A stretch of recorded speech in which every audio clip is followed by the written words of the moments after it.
సంతోషం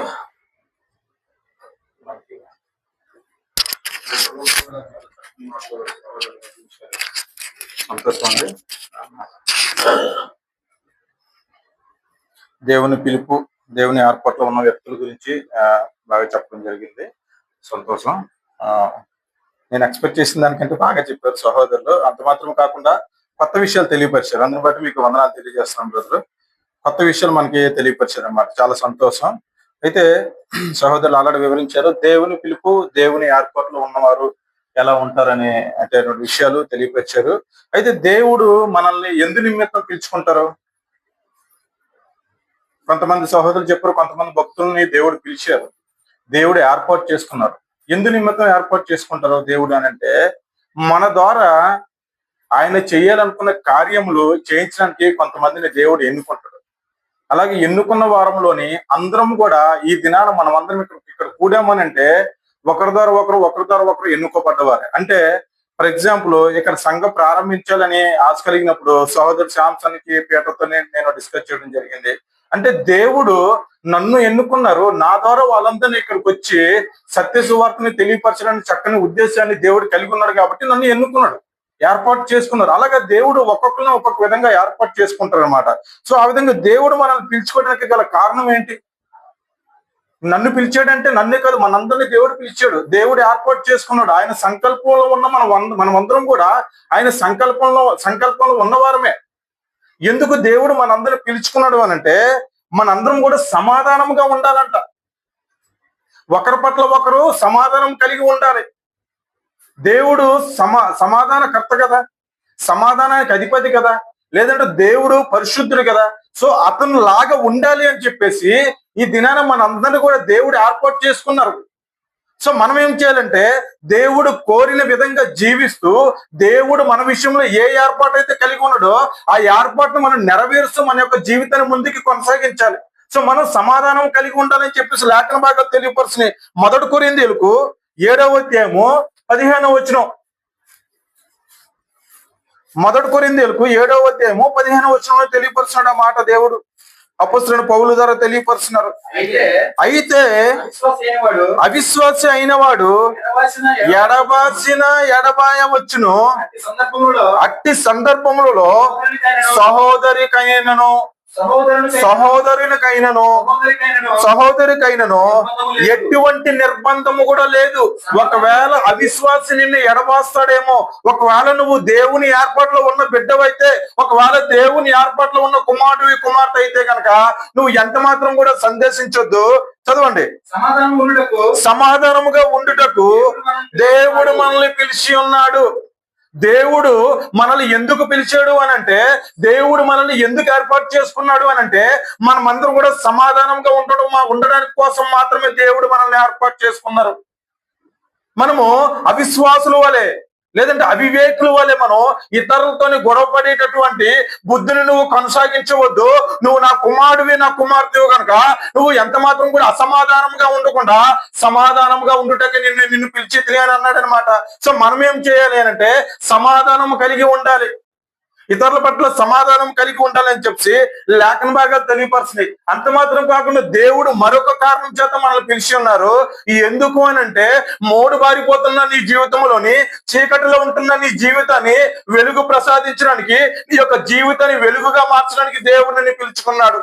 దేవుడు నిన్ను ఏర్పాటు చేసుకున్న ముఖ్య కారణం ఏంటంటే, చీకటిలో బ్రతుకుతున్న నిన్ను వెలుగులోకి తీసుకురావడానికి. అంటే నువ్వు వెలుగుగా జీవించాలి, నువ్వు వెలుగు సంబంధుల వలె జీవించాలని దేవుడు మనల్ని పిలుచుకున్నాడని 1 పేతురులో తెలియపరుస్తున్నాడండి. 1 పేతురు 1వ అధ్యాయం 2వ అధ్యాయము 9వ వచనం.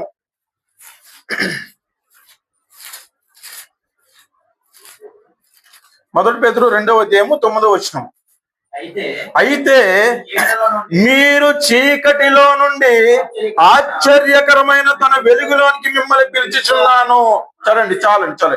మీరు చీకటిలో ఉన్న మిమ్మల్ని ఆశ్చర్యకరమైన తన వాక్యం అనే వెలుగులోకి మిమ్మల్ని పిలుచుచున్నాను. సో అందు నిమిత్తము నేను మిమ్మల్ని పిలుచుకుంటున్నాను. సో అందు నిమిత్తము నేను మిమ్మల్ని ఏర్పాటు చేసుకుంటున్నానని చెప్పేసి లేఖన భాగాలు తెలియపరుస్తుంది. ఎందుకు మనల్ని వెలుగులోకి తీసుకొస్తున్నాడు దేవుడు? ఎందుకు చీకటి ఎందుకు మంచిది కాదు? ఎందుకు వెలుగులోకి తీసుకొస్తున్నాడు?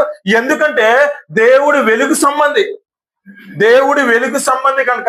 ఎందుకంటే చీకటిని వెలుగుగా మార్చగల శక్తి దేవుడి దగ్గర ఉంది కనుక తెలియపరుస్తున్నాడు. కీర్తన గ్రంథము 18వ అధ్యాయము 28వ వచనం.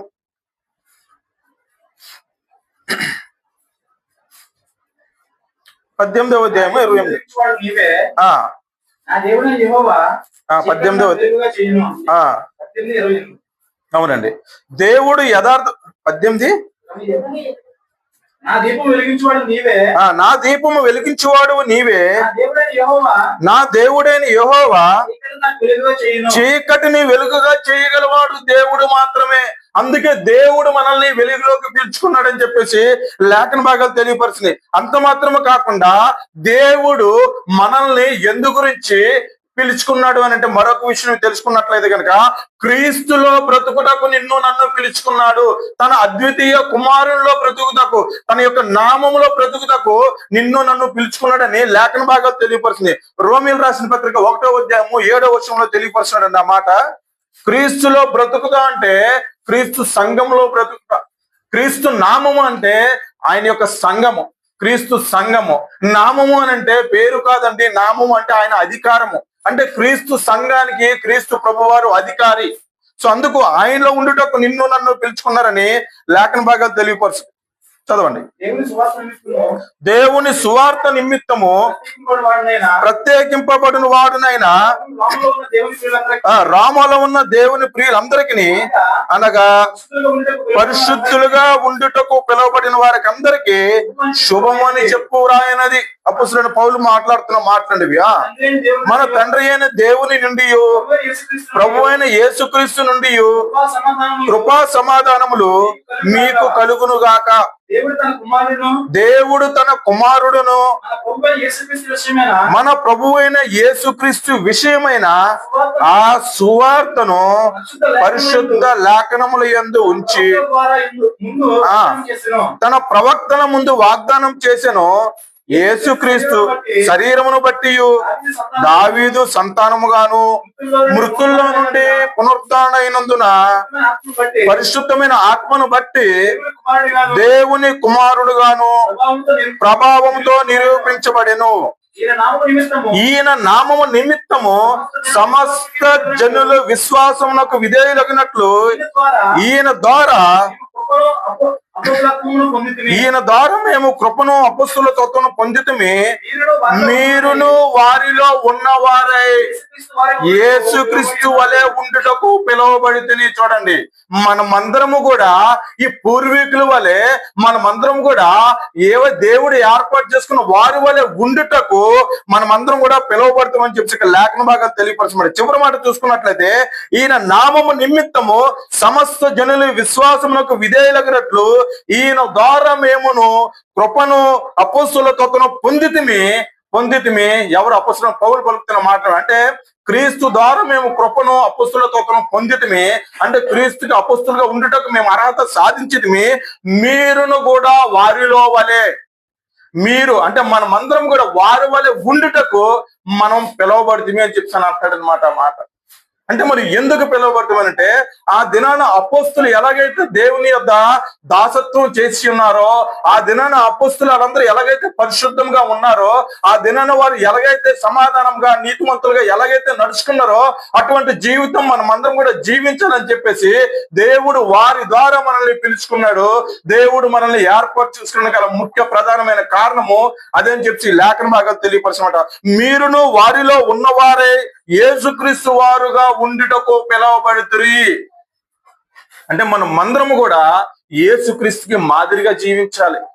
ఎందుకనంటే క్రీస్తు వలె ఉండుటకు మనల్ని పిలిచారు కనుక మనమందరం కూడా క్రీస్తుకి మాదిరికరమైన జీవితం జీవిస్తూ మన యొక్క క్రైస్తవ జీవితాన్ని కొనసాగించాలని చెప్పి దేవుడు నిన్ను నన్ను మనమందరం కూడా ఏర్పాటు చేసుకున్నాడు అంట. చూడండి ఎంత గొప్ప ధన్యత అండి మనకి, ఎంత గొప్ప అదృష్టవంతులు మనం.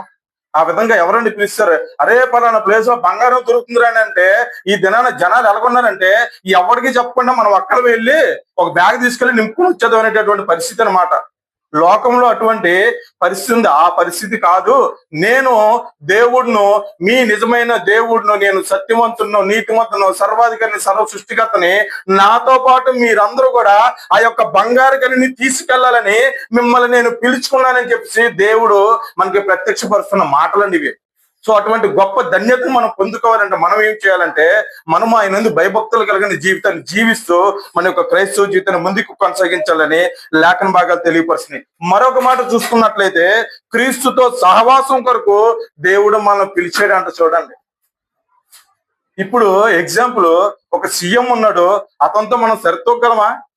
అతని దగ్గరికి వెళ్ళగలమా? అతనితో మాట్లాడగలమా? కానీ దేవుడు అంతకన్నా గొప్పవాడు. ఏమంటాడంటే, నాతో సహవాసం చేద్దురు రండి, మీరందరూ నాతో సహవాసం చేద్దురు రండి, నాతో కలిసి ఉందురు రండి అని చెప్పేసి దేవుడు మనల్ని పిలుచుకున్నాడంట. ఆ విధంగా దేవుడు మనల్ని పిలుచుకున్నాడు. చూద్దామండి, 1 కొరింథీయులకు 7వ అధ్యాయము 9వ వచనం.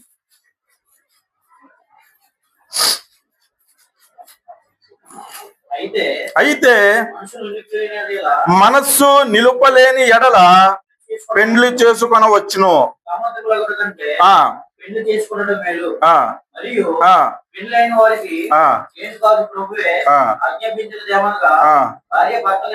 ఇందాక చదివారు కదా, మనం చదువుకున్నాం ఆల్రెడీగా 1 కొరింథీయులకు 7వ అధ్యాయము 9వ వచనము. అంటే క్రీస్తుతో సహవాసంగా ఉండుటకు మనల్ని పిలుచుకున్నాడని చెప్పేసి, ఆయనతో సమాధానంగా ఉండుటకు మనల్ని పిలుచుకున్నాడని చెప్పేసి ఇక్కడ లేఖన భాగాలు తెలియపరుస్తున్నాయి. అంటే మనం అతనితో సహవాసం చేసేవారుగా ఉండాలి. చూడండి, 15వ వచనం ఉంటది, అది తర్వాత చదవండి. అయితే మనం అతనితో సహవాసం చేసేవారంగా ఉండాలి, అతనితో సమాధానంగా ఉండేవారంగా ఉండాలని చెప్పి దేవుడు మనల్ని పిలుచుకున్నారంట. అంత మాత్రం కాకుండా దేవుడు మరి నిన్ను నన్ను ఇంకెందుకు మీద పిలుచుకున్నాడంటే, స్వతంత్రులుగా ఉండుటకు దేవుడు పిలుచుకున్నాడంట. స్వతంత్రులుగా ఉండుటకు దేవుడు మనల్ని పిలుచుకున్నాడని చెప్పి లేఖన భాగాలు తెలియపరచమంటాయి. అంటే స్వతంత్రులుగా ఉండుట అంటే, ఇశ్రాయేలు జనాంగం ఎలా ఉండేవారు? ఎలా ఉండేవారు? మన పితరులు ఎలా ఉండేవారు? ఒక నిబంధనని పట్టుకొని ఒక నాయకత్వం పరిధిలోనే నడిపించుకుంటూ ఉండేవారు అనమాట. అక్కడ ఒక రాజులు ఉండేవారు, న్యాయాధిపతులు ఉండేవారు, అందరూ ఉండేవారు. వాళ్ళ కింద బానిస బ్రతుకుతూ ఇశ్రాయేలు జనాంగం కానీ, లేదంటే వీరందరూ కూడా రాజుల కింద బానిసత్వం బ్రతుకుతూ స్వతంత్రం లేని పౌరుల వల్ల వాళ్ళు ఉండేవారు. కానీ దేవుడు ఈ దినాన నీకు నాకు ఏమి ఇచ్చాడంటే, స్వతంత్రాన్ని ఇచ్చాడు అనమాట. స్వతంత్రం ఇచ్చాడు కదని చెప్పేసి ఈ లోకానుసారమైన స్వతంత్రం కాదండి. ఇప్పుడు చిన్న బిడ్డలు ఉన్నారు, తల్లిదండ్రులు స్వతంత్రం ఇచ్చారు కదని చెప్పి సినిమాలకి, షికార్లకి, అక్కడికి ఇక్కడికి వెళ్తే ఊరుకుంటారా? వాళ్ళకి ఫ్రీడమ్ ఎక్కడి వరకు ఇచ్చాం? ఆ ఇంటి పరిధి వరకే. ఆ ఇంట్లోనే ఆడుకుంటామా, బయటకు వెళ్ళకుండా అని చెప్తాం, ఇంట్లో ఫ్రీగా వదిలేస్తాం వాళ్ళని. అంటే ఇంట్లో స్వతంత్రం ఇచ్చాం వాళ్ళకి. అలాగే దేవుడు కూడా మనకి ఈ యొక్క గ్రంథాన్ని ఇచ్చి, ఈ గ్రంథంలో మాత్రం నేను మీకు స్వతంత్రం ఇచ్చి ఉన్నాను, మీరు నా యందు ఎదుగుడి, నా యందు భయభక్తులు కలిగి జీవించడని చెప్పి దేవుడు చెప్పిన మాటలు అనమాట. సో స్వతంత్రం ఇచ్చుటకు, అంటే క్రొత్త నిబంధన కింద ఉండుటకు దేవుడు నిన్ను నన్ను ఏర్పాటు చేసుకోండి అని చెప్పి లేఖన భాగాలు తెలియపరుస్తుంది. గలతీయులకు రాసిన పత్రిక 5వ అధ్యాయము 13వ వచనం.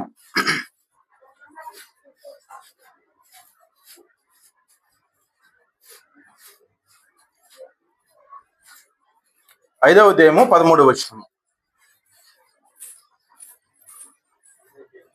13వ వచనం. గలతీయులకు రాసిన పత్రిక 5వ అధ్యాయము 13వ వచనం. 13వ వచనం. ఆ సహోదరులారా, మీరు స్వతంత్రులుగా ఉండుటకు పిలువబడుతురి. ఏ విషయంలో స్వతంత్రులు అని అంటే, ఇక్కడ కండిషన్ పెడతాడు దేవుడు. అయితే ఒక మాట, ఆ స్వతంత్రమును శరీర క్రియలకు హేతువు చేసుకొనకూడదు. చూడండి, శరీర ఆశలకు లోబడేటటువంటి స్వతంత్రం కాదు నేను మీకు ఇచ్చిన స్వతంత్రం. శరీర ఆశల్ని లొంగ తీసుకునేటటువంటి స్వతంత్రం కాదు నేను మీకు ఇచ్చిన స్వతంత్రం. లేదంటే మీకు స్వతంత్రం ఇచ్చాను కదని చెప్తే రోడ్డు మీద తిరిగి సినిమాలకు వెళ్ళి, షికార్లకు వెళ్ళేటటువంటి స్వతంత్రం నేను మీకు ఇవ్వలేదు. ఆత్మ సంబంధమైన స్వతంత్రాన్ని మాత్రమే నేను ఇచ్చాను. మీ యొక్క ఆత్మను మీ ఆధీనంలో ఉంచుకోండి, మీ యొక్క ఆత్మని దేవుని యందు భయభక్తులు కలిగి ఉండే విధంగా మరల్చుకోండి అనేటటువంటి స్వతంత్రం దేవుడు మనకి ఇచ్చాడు. సో అందుకే అక్కడ అన్నాడు, శరీర క్రియలకు హేతువు చేసుకొనక ప్రేమ కలిగిన వారే ఒకనొకడు దాసులై ఉండుడి. అదనమాట దేవుడు మనకిచ్చిన స్వతంత్రం యొక్క ముఖ్య ఉద్దేశం. స్వతంత్ర ముఖ్య ఉద్దేశం అదనమాట. అంటే శరీర క్రియలకి లోబడకుండా, శరీర ఆశలకి, నేత్రాశలకి లోబడకుండా నువ్వు ఒకరితో ఒకరు సమాధానం కలిగి ఒకరినొకరు ప్రేమించుకుంటూ సహోదర భావం కలిగి ఉండు. అటువంటి స్వతంత్రాన్ని నేను ఇచ్చాను. అటువంటి స్వతంత్రం ఇచ్చుటకే నేను మిమ్మల్ని పిలుచుకున్నాను. అటువంటి స్వతంత్రం ఇచ్చుటకే నేను మిమ్మల్ని ఏర్పాటు చేసుకున్నాను అని చెప్పేసి దేవుడు పలుకుతున్న మాట అనమాట. సో అటువంటి స్వతంత్రం, ఆ యొక్క స్వతంత్రం ఇవ్వడానికి దేవుడు మనల్ని ఏర్పరచుకున్నాడు అని చెప్పి లేఖన భాగాలు తెలియపరుస్తున్నాయి. అంత మాత్రం కాకుండా మరొక మాట చూసుకున్నట్లయితే దేవుడు కోరిన జీవితం జీవించటకు దేవుడు నిన్ను నన్ను ఏర్పాటు చేసుకున్నాడండి. దేవుడు ఎటువంటి జీవితాన్ని అయితే జీవించారో, మన శరీరధారి వచ్చిన మన ప్రభువు ఎటువంటి జీవితాన్ని అయితే ఈ 33 సంవత్సరాలు జీవించారో అటువంటి జీవితం జీవించుటకు దేవుడు నిన్ను నన్ను మనందరిని కూడా పిలుచుకున్నాడు, లేదంటే ఏర్పాటు చేసుకున్నాడు అనమాట. చూద్దామండి. ఎఫెసీయులకు రాసిన పత్రిక 4వ అధ్యాయము 1-13, 1-3 వచనాలు. కాబట్టి సమాధానమును బంధము చేత ఆత్మ కలిగించు ఐక్యమును కాపాడుకొనుట యందు శ్రద్ధ కలిగిన వారే ప్రేమతో ఒకరినొకడు సహించుచు అండి మీరు పిలువబడిన పిలుపుకు తగినట్లుగా దీర్ఘ శాంతముతో కూడిన సంపూర్ణ వినయముతోను సాత్వికముతోను నడుచుకొనవలనని ప్రభువునందు ఖైదీనైన నేను మిమ్మల్ని బతిమాలుకొనుచున్నాను. అంటే దేవుడు మనల్ని ఎందుకు ఏర్పాటు చేసుకున్నారనంటే ప్రేమతో ఒకరినొకరు సహించుకు మీరు పిలువబడిన పిలుపుకు తగినట్లు దీర్ఘ శాంతంతో కూడిన సంపూర్ణ వినయముతోను సాత్వికముతోను ఒకరినొకరు ప్రేమించుకొనుడి, ఒకరినొకరు సమాధాన పరుడి, ఒకరి పట్ల ఒకరు గౌరవాన్ని చూపించుడి అనేటటువంటి మాటలు ఇక్కడ తెలియపరుస్తున్నారు. అంటే ఆ దేవుడు కోరిన జీవితం జీవించుటకు దేవుడు మనల్ని ఏర్పాటు చేసుకున్నాడని చెప్పి లేఖన భాగాలు తెలియపరుస్తున్నమాట. సో అంత మాత్రం కాకుండా మరొక మాట చూసుకున్నట్లయితే అసలు దేవుడు మనల్ని ఎప్పుడు పిలుచుకున్నాడు? దేవుడు నువ్వు నిద్రపోయినప్పుడు దర్శనం వచ్చి పిలుచుకున్నాడా? లేదంటే నువ్వు మార్గంలో నడుస్తున్నప్పుడు నువ్వు ఆలోచించుకుని నీ ఆలోచన తట్టిందా? లేదంటే మనం ఇప్పటికిప్పుడు ఇలా పిలువబడ్డామా? కాదండి. దేవుని యొక్క సంకల్పం ఎప్పుడంటే జగత్ పునాది వేయబడక ముందే ఆయన యొక్క ప్రణాళికలో నువ్వు నేను మనమందరం ఇక్కడ కూర్చోవాలని రాసి పెట్టింది అనమాట.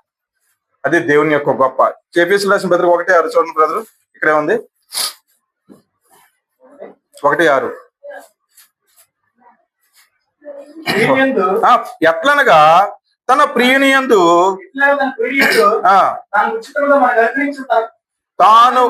తాను ఉచితంగా మనకు అనుగ్రహించిన కృపా మహిమకు కీర్తి కలిగినట్లు తన చిత్త ప్రకారమైన దయా సంకల్పము చొప్పున యేసుక్రీస్తు ద్వారా తనకు కుమారులుగా స్వీకరించుటకై మనలను ముందుగా తన కోసం నిర్ణయించుకొని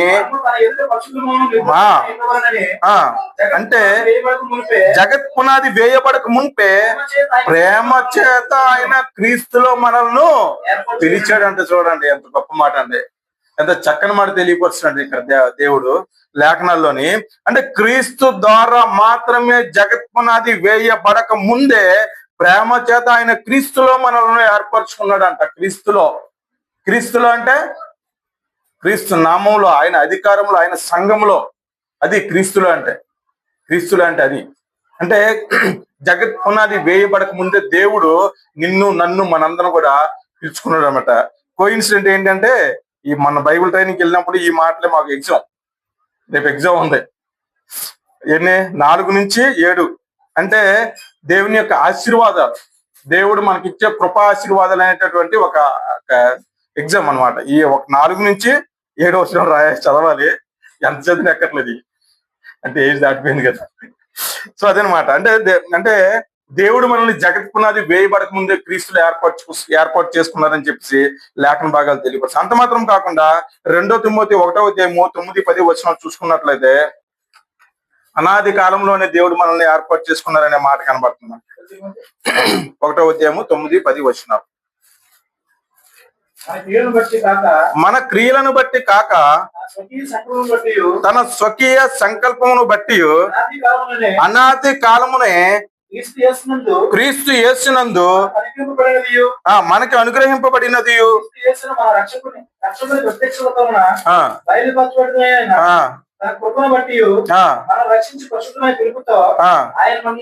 అవునండి. ఎప్పుడు పిలిచాడనంటే అనాది కాలంలోనే పిలిచాడు. ఎలా పిలిచాడంటే తన స్వకీయ సంకల్పమును బట్టి.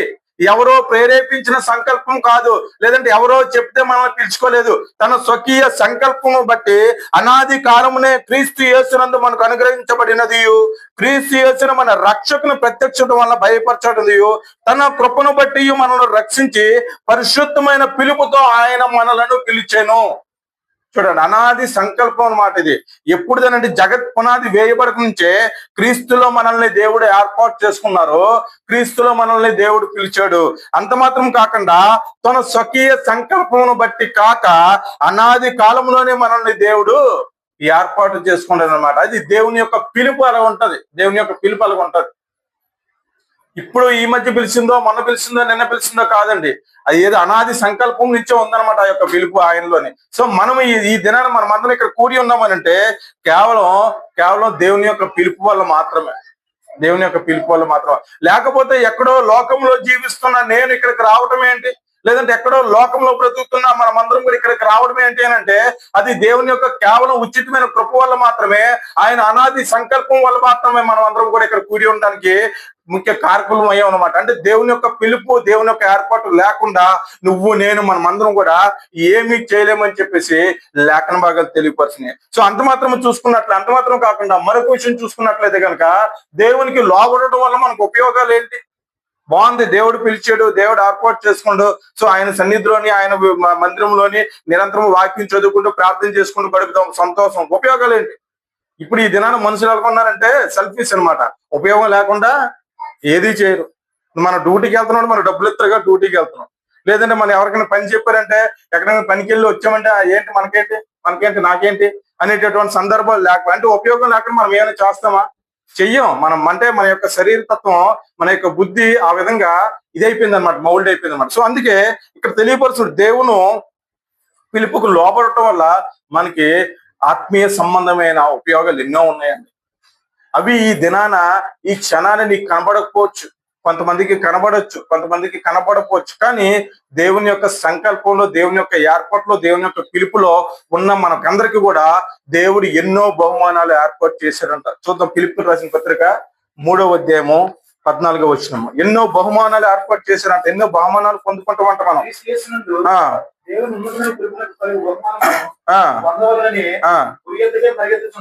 సహోదరుడు చదివించారు ఆల్రెడీగా. క్రీస్తు యేసునందు దేవుని ఉన్నతమైన పిలుపుకు కలుగు బహుమానాలు పొందవలనని గురు యొద్దకే పరిగెత్తుచున్నాను. అంటే ఎన్నో బహుమానాలు మన గురించి దేవుడు దాచిపెట్టాడు. ఎన్నో ఉన్నతమైన కార్యాలు, ఎన్నో ఉన్నతమైన ఆశ్చర్యకరమైన అద్భుతమైన కార్యాలు నీ జీవితంలో, నీ యొక్క కుటుంబంలో, నీ యొక్క ప్రతి విషయంలో కూడా దాచిపెట్టి ఉన్నాడు. వాటన్నిటిని కూడా నువ్వు పొందాలి అనంటే, వాటన్నిటిని కూడా నువ్వు అనుభవించాలి అనంటే నువ్వు నేను ఏం చేయాలంటే ఆయన ఏర్పాటుకు లోపడి ఉండాలి, ఆయన పిలుపుకు మనం సన్నిద్ధమై ఉండాలి, ఆయన పిలుపుని నిమిత్తం మనం ప్రయాసపడుతూ వాటి గురించి పరిగెత్తుతూ ఉండాలని చెప్పేసి అంటాను అనమాట. సో ఆ విధమైన పిలుపు వల్ల అటువంటి మనకు ఉపయోగాలు ఉంటాయి. అంత మాత్రము కాకుండా ఆయన పిలుపుకు లోబడటం వల్ల నువ్వు నేను మనమందరం కూడా పరిశుద్ధంగా ఉంటామంట. చూడండి, పరిశుద్ధులుగా ఉండటం అంటే it's not a simple thing అండి. ఇక్కడ పరిశుద్ధులు ఒకటి పరిశుద్ధాత్ముడు, మరొకటి దేవుడు, ఇంకోటి యేసుక్రీస్తు ప్రభువారు మాత్రమే. అటువంటి గొప్ప జీవితాన్ని నువ్వు నేను మనమందరం జీవించాలి అనంటే, ఆ విధంగా పరిశుద్ధంగా మనం అందరం కూడా ఉండాలి అనంటే ఆయన పిలుపుకు లోబడే వారంగా ఉండాలని చెప్పేసి లేఖన భాగాలు తెలియపరుస్తుంది. 1వ దశలోనిక 4వ అధ్యాయము 7వ వచనము.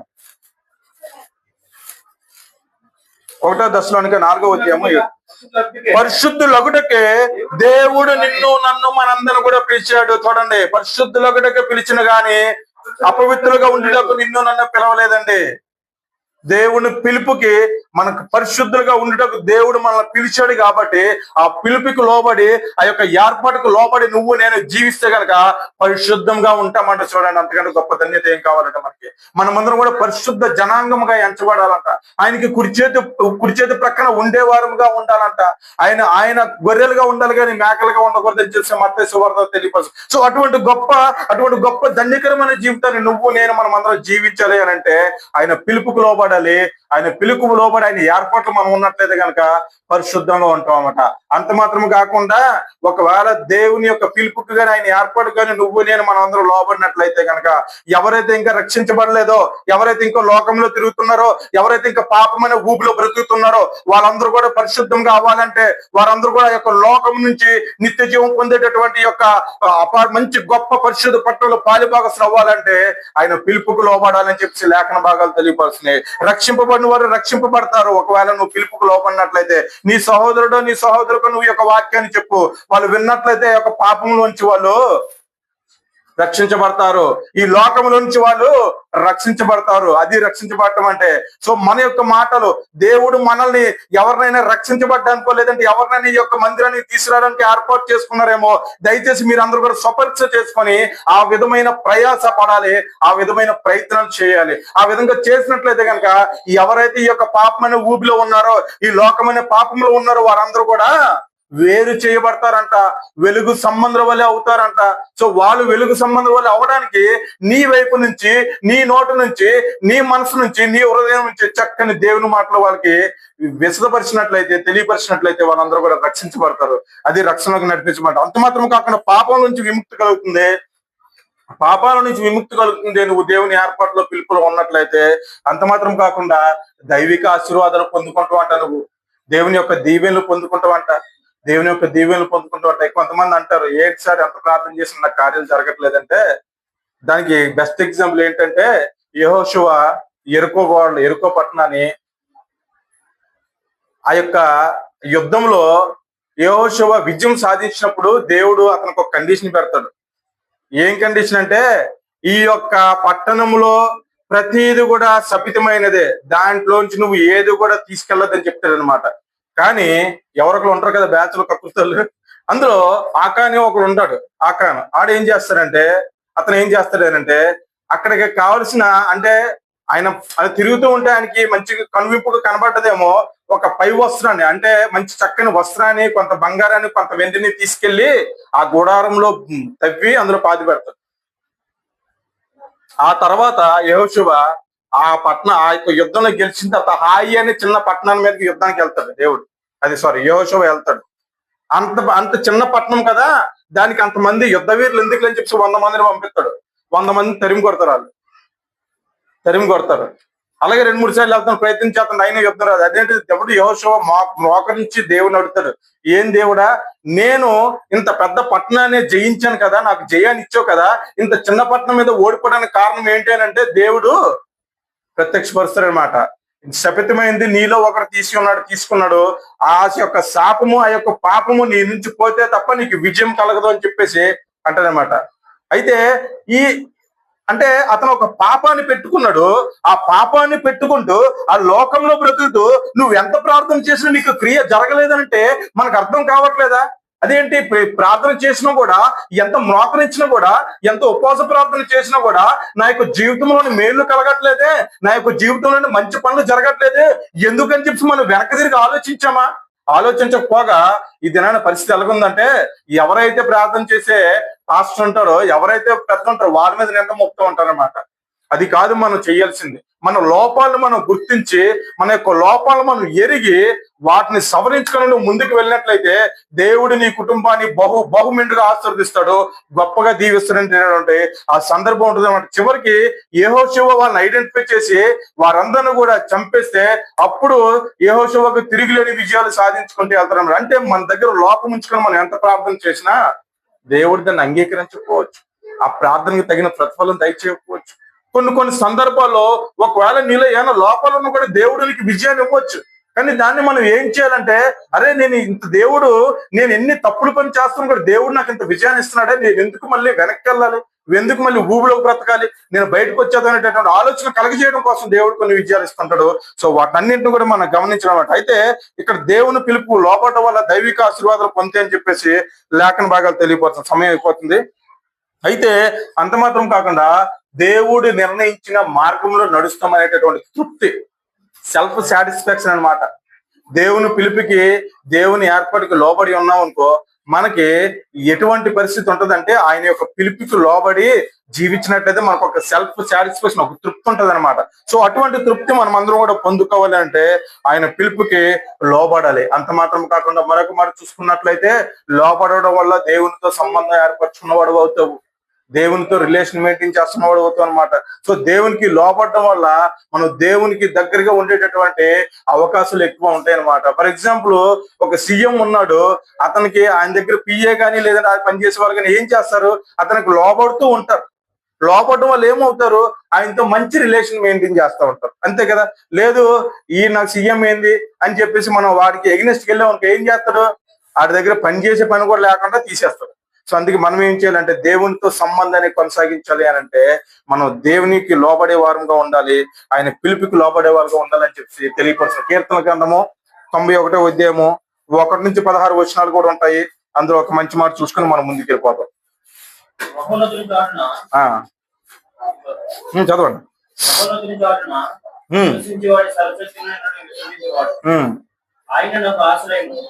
ఒకసారి 15 చదివండి బ్రదర్. 15 వచ్చిన చదువు.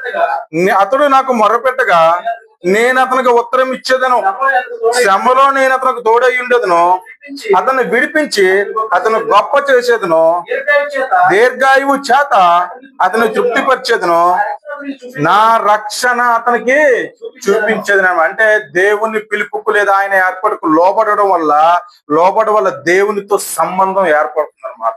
ఫర్ ఎగ్జాంపుల్ నా పిల్లలు ఉన్నారు, వాళ్ళకి ఏమైతే నేను ఏం చేస్తాను, ప్రొటెక్ట్ చేస్తాను కదా. ఎందుకు? నా మాట వింటారో నా బిడ్డలు కాబట్టి. అలాగే మనం కూడా దేవునికి బిడ్డలుగా ఉన్నట్లయితే కనుక, ఆయనకి కుమార్తెలుగా ఉన్నట్లయితే కనుక, ఆయనకి లోబడి ఉన్నట్లయితే కనుక దేవుడు కూడా నిన్ను దేవుని యొక్క రక్షణ మనకు చూపిస్తానని చెప్పి పలుకుతున్న మాట అన్నమాట. సో ఆ విధంగా మనం ఏం చేయాలంటే దేవునికి లోబడడం వల్ల ఆయనతో సంబంధాన్ని కొనసాగించే వారుగా ఉంటామని చెప్పి లేఖన భాగాలు తెలియపరుస్తాం. మరొక మాట చూసుకున్నట్లయితే దేవుని పిలుపుకు లోబడడం వల్ల మనము అనేకులకు దేవుని ప్రేమ చూపించే వారంగా ఉంటాం అన్నమాట. దేవుని ప్రేమ చూపించే వారంగా ఉంటాం. మన ద్వారా ఇతరులు దేవుని ప్రేమ పొందేవారుగా ఉంటారని చెప్పి యోహాను సువార్త 14:21 చూపిస్తున్నాడు. యోహాను సువార్త 14:21 నేను చదివానా? నా ఆజ్ఞలను అంగీకరించి వాటును గైకొని వాడే నన్ను ప్రేమించువాడు నా తండ్రి వలన ప్రేమించబడును. చూడండి, అంటే ఆయన ఆజ్ఞలు అనుసరించి నడుచుకోవడం వల్ల మనం ఏం చేస్తామంటే తండ్రి చేత రక్షించబడే వారం అవుతాము. క్రీస్తును ప్రేమించేవారుగా మనం ఉంటే దేవుడు వాడిని రక్షించేవాడుగా దేవుడు ఉంటాడని చెప్పి లేఖన భాగాలు తెలియపరుస్తాం. నా ఆజ్ఞలను అంగీకరించి వాటిని గైకొని వాడే నన్ను ప్రేమించువాడు నా తండ్రి వలన ప్రేమించబడును, నేనును వాడిని ప్రేమించి వానికి నన్ను కనపరుచుకుందని చెప్పినమాట. సో ఈ విధంగా దేవుని యొక్క పిలుపుకు కానీ దేవుని యొక్క ఏర్పాటు కానీ మనం లోబడి ఉన్నట్లయితే కనుక దేవుడి చేత ప్రేమించబడేవారు మనం అవుతాం. సో ఆ విధమైన జీవితం మనం జీవించాలని చెప్పి లేఖన భాగాలు తెలియపరుస్తుంది. మరొక మాట చూసుకున్నట్లయితే దేవునికి లోబడే వారంగా ఉంటే విజయాన్ని, శ్రేయస్సుని, మంచిని కూడా మనం పొందుకుంటామాట. గొప్ప విజయాన్ని పొందుకునే వారంగా ఉంటాం ఎప్పుడు దేవుని ఏర్పాటులో దేవుని యొక్క పిలుపుకి నువ్వు లోబడినట్లయితే కనుక. యెహోషువ గ్రంథము 1వ అధ్యాయము 9వ వచనము. యెహోషువ గ్రంథము 1వ అధ్యాయము 9వ వచనము. నీకు ఆజ్ఞ ఇచ్చి ఉన్నాను కదా, నిబ్బరము కలిగి ధైర్యంగా ఉండుము, దిగులు పడకము, జడియకము. నీవు నడుచు మార్గం అంతటిలో నీ దేవుడైన యెహోవా నీకు తోడై ఉండును. ఎందుకు అనంటే ఆయన పిలుపుకి నువ్వు లోబడినట్లయితే గనక, ఆయన ఆజ్ఞలు అనుసరించినట్లయితే గనక దేవుడు నీకు ఆజ్ఞ ఇచ్చి ఉన్నాడు, నేను నిన్ను ఎప్పుడు కూడా కాపాడుదును, నిబ్బరం కలిగి ధైర్యంగా నుండుము, దిగులు పడకము, జడియకము. నీవు నడుచు మార్గములన్నిట్లో కూడా నీ దేవుడని యెహోవా నీకు తోడై ఉంటాడు. ఆయన యొక్క తోడు మనకి ఎల్లవేళలా ఉంటుందని చెప్పి ఈ మాట యొక్క ముఖ్య ఉద్దేశం. సో ఆ విధంగా మనం ఆయన పిలుపుకు లోబడడం వల్ల, ఆయన పిలుపుకు లోబడిన వారుగా ఉండడం వల్ల మనం ఏం కలిగి ఉంటామంటే చక్కని ధైర్యాన్ని, విజయాన్ని, శ్రేయస్సుని పొందేవారంగా మనం ఉంటామని చెప్పి లేఖన భాగాలు తెలియపరుస్తున్నాయి. గ్రంథంలో చూసుకున్నట్లయితే ఆల్రెడీ సహోదరుడు చెప్పి ఉన్నారు, సమూయేలు చిన్నప్పుడే దేవునికి లోబడి ఉన్నారు. సో దానివల్ల ఒక గొప్ప ప్రవక్తగా ఈ రోజు మనం ఆయన గురించి చదువుతున్నాం అన్నమాట. అంటే చిన్న వయసు నుంచి దేవుడు అతను చూద్దాం. మొదటి సమూయేలు 3వ అధ్యాయం 10వ వచనం చూసుకున్నట్లయితే చిన్న మాట చూసుకొని మనం ముందుకు వెళ్ళిపోతాం. మొదటి సమూయేలు 3వ అధ్యాయము 10వ వచనం. 9 నుంచి చదువుకున్నా పర్లేదు.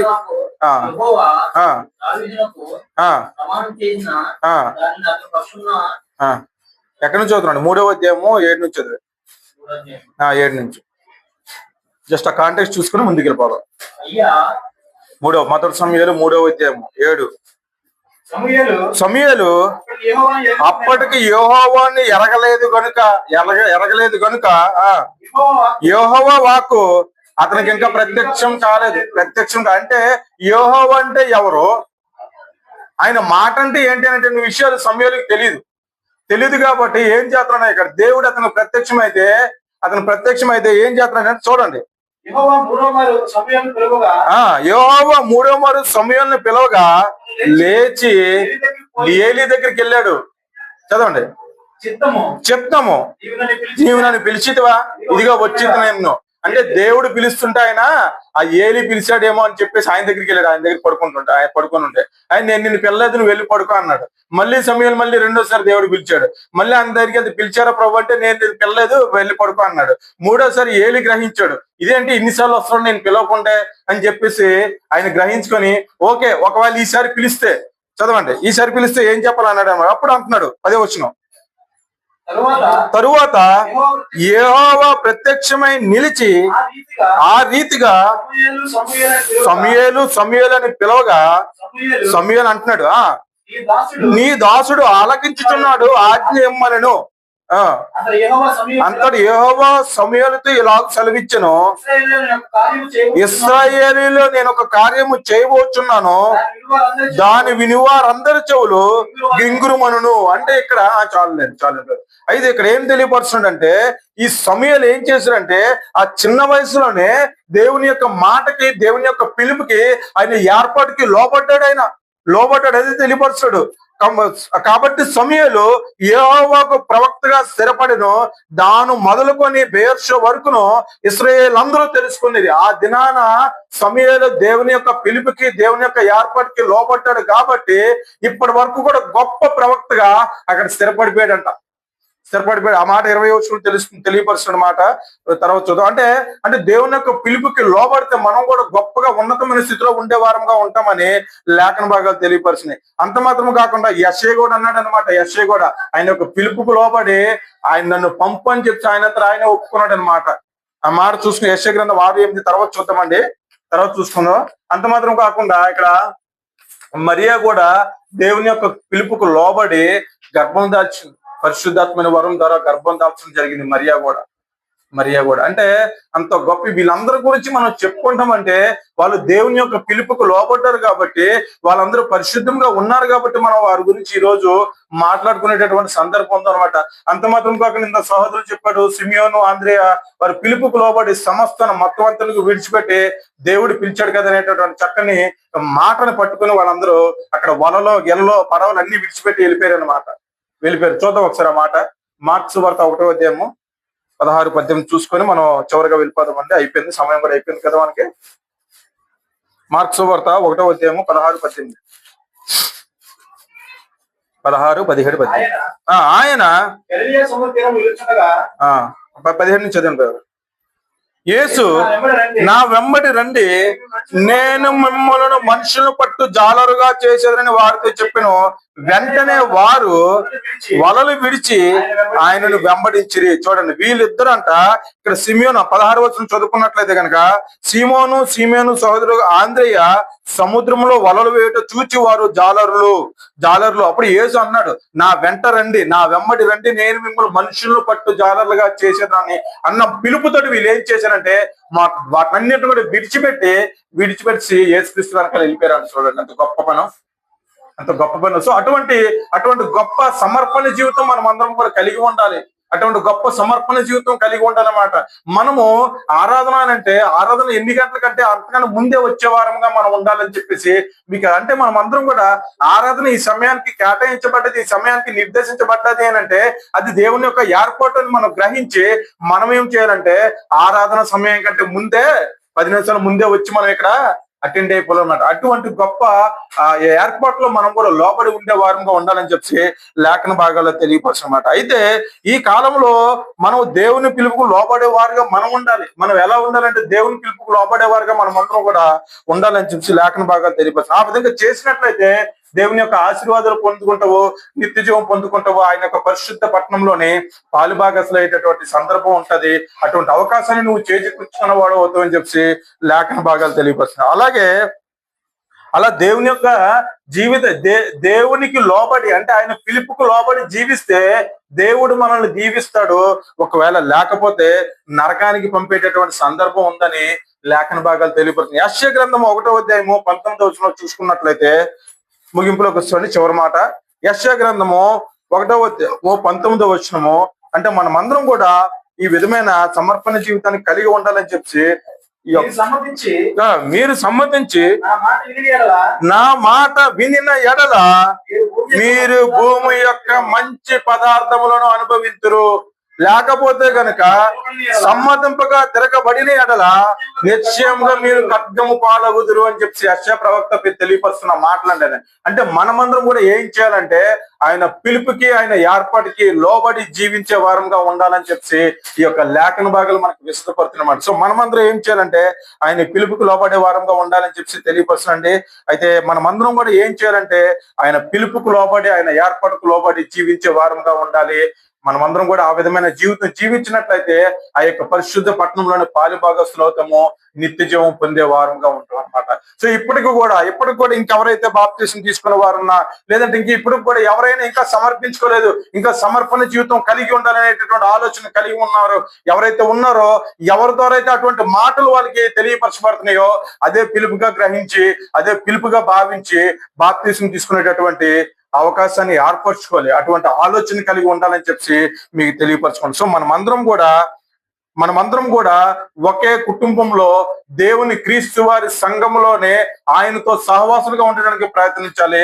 ఆయనకి సహోదరుగా ఉండేలాగా మనం అందరం ప్రయత్నించాలని చెప్పి ఈ యొక్క మాటల ద్వారా మీకు హెచ్చరిస్తూ, నన్ను నేను హెచ్చరించుకుంటూ ఈ యొక్క మాటలు ముగిస్తున్నానండి. ఇప్పటి వరకు శ్రద్ధగా ఉన్న మీకందరూ కూడా ప్రభువైన యేసుక్రీస్తు వారి అతి శ్రేష్టమైన నామంలో వందనాలు తెలియపరచుకుంటూ మరి మిగతా భాగాన్ని సహోదరుడు శాంసన్ కప్ చెప్తున్నానండి.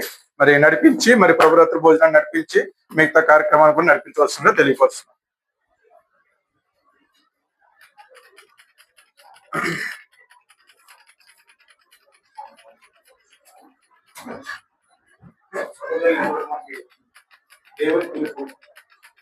దేవుడి పిలుపు లోపడితే మనం ఏ విధంగా ఉంటామో, మన జీవితంలో ఏ విధంగా విజయాలు మనకు